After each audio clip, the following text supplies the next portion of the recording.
Kenya election 2017, President Kenyatta urges peaceful vote. People are voting in Kenya's general election amid fears that the result could trigger communal violence. On the eve of the vote, President Uhuru Kenyatta appealed for calm in a televised speech. He urged the 19 million registered voters to turn out in great numbers, but in peace. Queues formed early and some minor stampedes were reported. The contest pits Mr Kenyatta against his longtime rival, Raila Odinga, and is seen as too close to call. Mr Kenyatta, the 55-year-old son of Kenya's founding president, is seeking a second and final term in office. The final week of campaigning has been marred by the murder of a top election official and claims of vote rigging. Long, snaking queues. Chief EU observer Marietje Schaake said polling stations were busy and people were eager to cast their vote. Today is a very important day for Kenyans. We hope these elections will be peaceful, credible and transparent, she said at Nairobi's Moi Avenue primary school polling station. Observers say the leading candidates both avoided inflammatory speeches as polling day drew closer.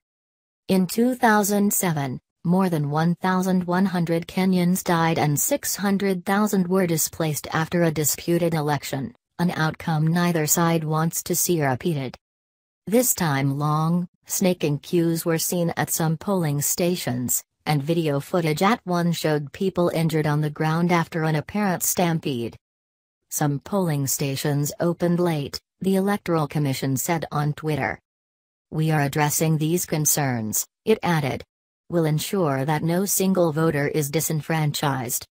On Monday, Mr Kenyatta urged voters to go home after casting their ballots. "Go back to your neighbor, regardless of where he or she comes from, their tribe, their color or their religion," he said. "Shake their hand, share a meal and tell them let us wait for the results, for Kenya will be here long after this general election." Opposition leader Mr Odinga, of the National Super Alliance, also addressed the public on Monday. He raised fears about vote rigging and claimed the deployment of at least 150,000 members of the security forces was a ploy to intimidate voters. However, he congratulated Mr Kenyatta on his campaign, describing him as a worthy opponent. In Westland's primary school polling station in the capital, Nairobi, where I voted, people started queuing from as early as 2 o'clock local time, 2300 hours GMT. When the gates did not open at 6 o'clock as scheduled, some people became agitated and some approached journalists to vent their frustrations. The gates opened at 6:23 and the already impatient crowd broke from their orderly queue to rush into the school compound. Once in, they stood in different queues that had been set up based on voters' surnames. "I found myself in the wrong queue, so my biometric details were not available in the unique machine used in that stream.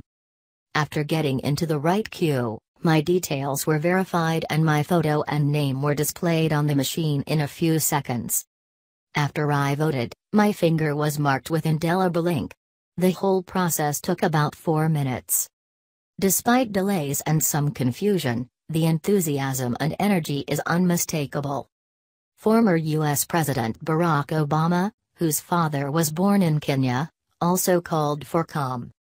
"The choices you make in the coming days can either set Kenya back or bring it together," he said in a statement. "As a friend of the Kenyan people, I urge you to work for a future defined not by fear and division, but by unity and hope." 6 separate ballot papers, for President, National Assembly, female representatives, governors, Senate and county assemblies. 47 parliamentary seats and 16 Senate seats reserved for women. 8 presidential candidates, President Uhuru Kenyatta and opposition leader Raila Odinga are favorites. Kenyatta beat Odinga in 2013, their fathers were also political rivals in the 1960s.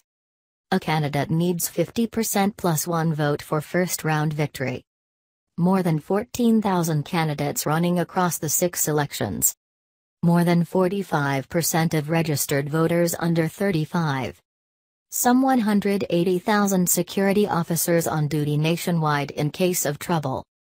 To win outright, a candidate needs 50% plus one vote, and at least 25% of the votes in 24 of Kenya's 47 counties. If that threshold is not met, a runoff vote between the top two candidates will be triggered, with the winner requiring a simple majority. First results are not expected before Wednesday, but it could take 3 days for a winner to emerge. Fourth time lucky? Mr. Odinga, 72, has run for president 3 times and lost each time.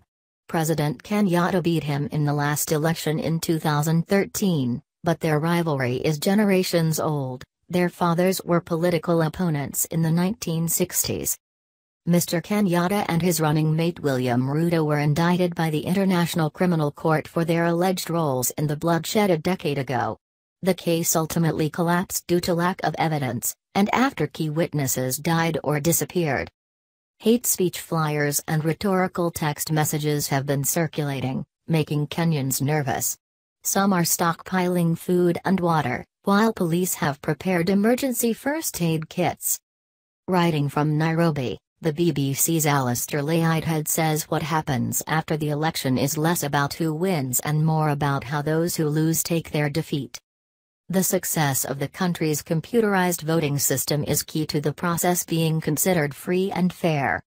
If it fails, as it did in 2013, the votes will be counted manually and the loser will no doubt challenge the result.